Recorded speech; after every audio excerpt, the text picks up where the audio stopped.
Olá a todos, aqui é o professor Cláudio e hoje para falar de um tema que é muito atual, bastante pertinente e que de alguma forma pressupõe uma realidade vivenciada por todos nós em maior ou menor grau, e como este tema foi abordado por um filósofo do século XVII chamado René Descartes.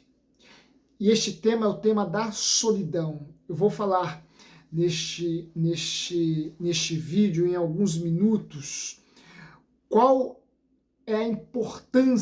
foi a importância que a solidão exerceu no pensamento filosófico de Descartes. Porque ele, Descartes, foi um amante e idealizador da solidão.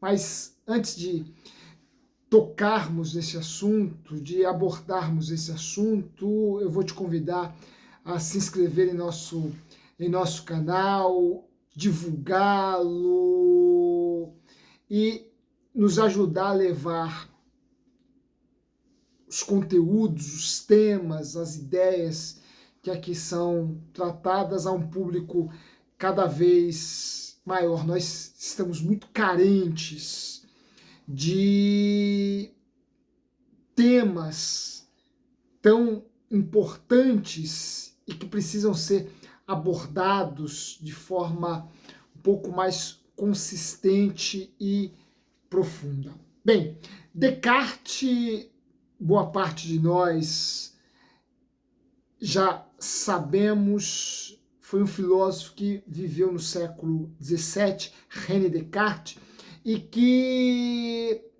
pensador francês, considerado o pai da filosofia moderna, do pensamento moderno, um homem que praticamente lançou as bases, os fundamentos que determinariam os rumos do pensamento, das ideias, da filosofia para os próximos, pelo menos para os próximos 2 séculos. Descartes, pensador profícuo e muito profundo, seria hoje considerado uma figura antissocial, uma figura arredia ao convívio social, porque Descartes, de fato, foi um pensador que amou a solidão.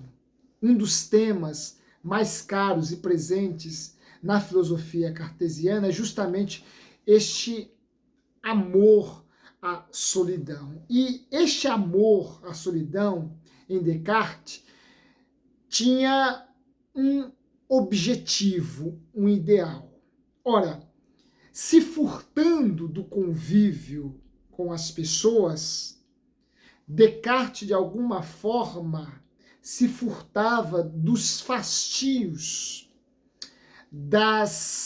se furtava dos dissabores, por assim dizer, dos importunos, por assim dizer, que esta convivência poderia lhe proporcionar.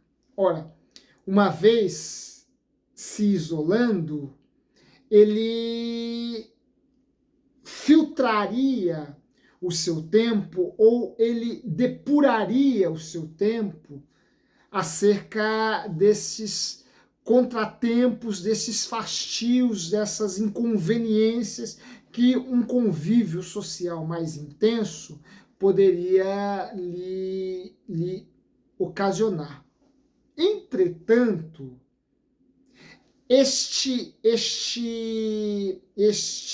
isolamento de Descartes tinha um objetivo intelectual, porque à medida em que ele se furtava, à medida em que ele se privava do convívio com os demais, ele se dedicava de forma mais intensa, de forma mais incondicional e constante ao desenvolvimento de suas ideias, a,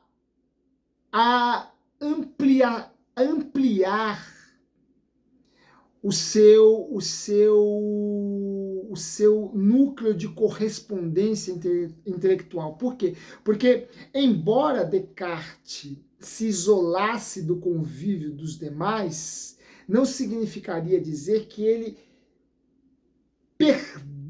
perdeu ou que ele perderia o contato ou a comunicação com os demais. À medida em que ele se isolava, ele ampliava o seu leque de correspondência, o seu arco de correspondência, e com muitas outras figuras intelectuais de seu tempo, ele trocava cartas, ele enviava cartas, ele recebia cartas. Portanto, este isolamento de Descartes era um isolamento que lhe possibilitou tempo necessário para que ele ampliasse o seu arco de comunicação intelectual, o seu arco de troca de ideias, de debate, de discussão no sentido intelectual, filosófico. Portanto, à medida em que ele se furta do convívio mais direto, mais físico, presencial, ele potencializa e amplia este seu arco, este seu leque de correspondência, de forma que o isolamento de Descartes foi o causador de uma espécie de, diríamos hoje, né, para nos valermos de uma linguagem bastante atual, seria uma espécie de web cartésia, né, uma rede de comunicação cartesiana, uma rede de comunicação, de troca de ideias, de debate por meio de cartas, de discussões que se dão por meio de textos escritos. Portanto, o isolamento de Descartes culminou numa atividade intelectual intensa e constante. Portanto, era um isolamento ideal. Por quê? Porque era o isolamento necessário para se aprofundar ideias, divulgá-las e ter por parte de leitores críticos a oportunidade ou de revê-las ou de sulcá-las mais ainda. Portanto, este ideal, este amor à solidão é motivado por um ideal intelectual, por um ideal filosófico, pela necessidade de um tempo de cultivo da reflexão e da criatividade. Ora, o tema da solidão, como eu disse no início desse vídeo, é um tema que, de alguma forma, afeta a todos nós, principalmente nós, homens e mulheres que vivemos no século XXI. Principalmente nós que estamos sempre concatenados, mas constantemente atomizados. A solidão, que hoje é uma realidade e talvez mais do que em qualquer outro momento da história da humanidade, a solidão que nos confinou, nos atomizou nessas pequenas bolhas, nesse mundo virtual e tecnológico.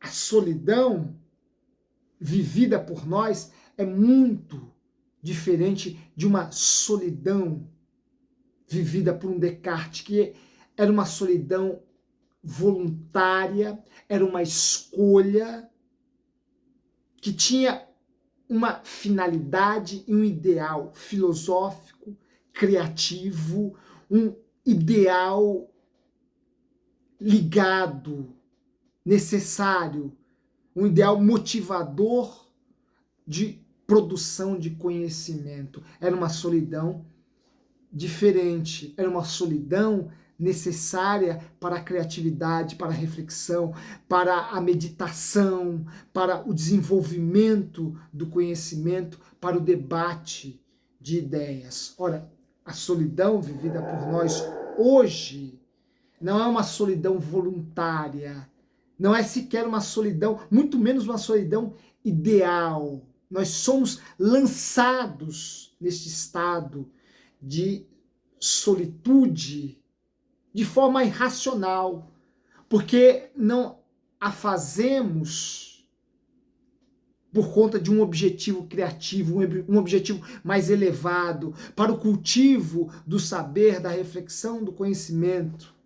Nós somos lançados nessa solidão de forma impulsiva, de forma mecânica, de forma irracional, sem que um objetivo maior a justifique, sem que um objetivo maior a legitime. E as consequências disso, logo vemos um maior número de pessoas deprimidas, um maior número de pessoas consumindo drogas das mais diversas naturezas, dos mais diversos tipos, e um maior número de pessoas deixando de cultivar o seu tempo naquilo que é mais construtivo, naquilo que é mais edificante, naquilo que é mais consistente e profundo. Ora, quanta diferença há entre a nossa solidão e a solidão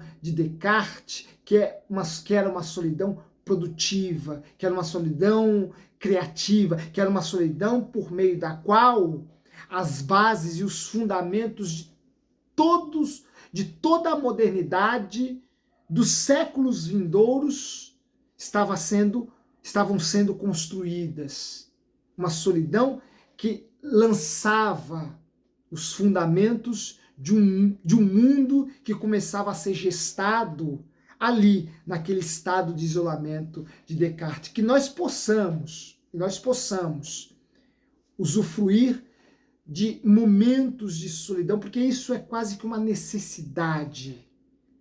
Isso é quase que nós precisamos de volta e meia ficarmos a sós, mas que nós possamos fazer isso de forma consciente, racional e a partir de um objetivo mais nobre, e não por conta de um impulso irracional que simplesmente nos arranca do convívio com os demais, e não necessariamente da presença dos demais, mas do convívio, porque há uma grande diferença entre estar presente e conviver esta presença. Olha, que nós possamos cultivar a solidão, mas a partir de objetivos mais nobres e legítimos, a partir de causas que, de alguma forma, deem a nós algum sentido, como deram a Descartes, e, quem sabe, um sentido a muitas outras